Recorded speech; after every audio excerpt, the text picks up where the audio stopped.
The Labour leader, Ed Miliband, has put big firms' tax avoidance at the centre of his party's agenda, saying he's shocked at the revelations over Google and hitting out at what he called a culture of corporate irresponsibility.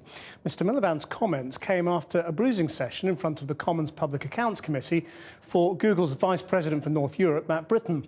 Our business correspondent Siobhan Kennedy reports. We all tap into its search engine every day. But here's two words Google would probably rather not give you results for: Google and tax.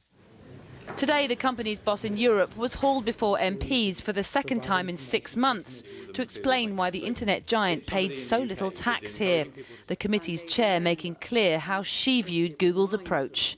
You're rather devious, if I may say so, calculated and, in my view, unethical behaviour in deliberately manipulating the reality of your business to avoid paying your fair share of tax to the common good. How do you think ordinary people feel? I think if ordinary people listen to that statement, they would rightly be concerned, but I think that statement is not a fair representation of how we operate. Here's the issue. Google's UK sales are worth £3.2 billion, but in 2011 it paid just £6 million in UK corporation tax, a rate of just 0.2%.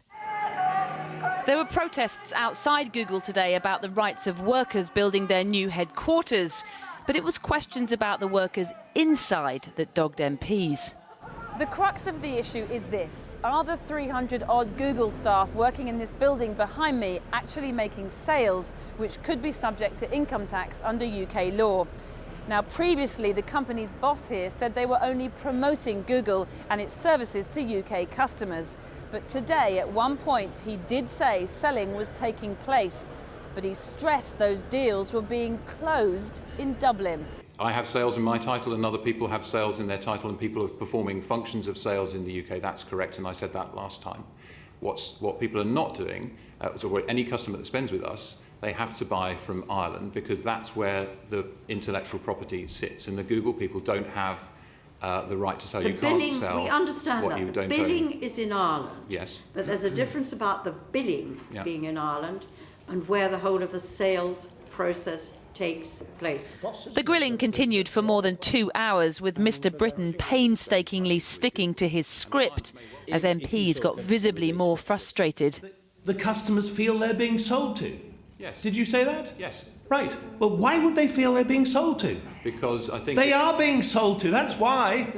If I mean, why don't you just call a spade for once? And there was frustration with the boss of the tax office too, accused of missing something that MPs said should have been obvious.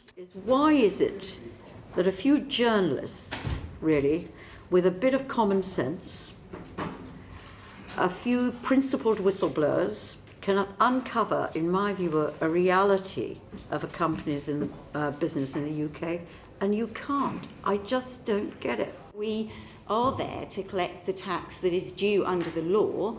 That is a matter for the application of expert tax knowledge to, and I'm afraid I think that's something we do rather better than the Select Committee. But Labour wasn't convinced. Well, I think people will be shocked by the evidence that Google is going to extraordinary lengths to avoid paying their fair share of tax. And it comes on top of other firms apparently engaging in similar practices.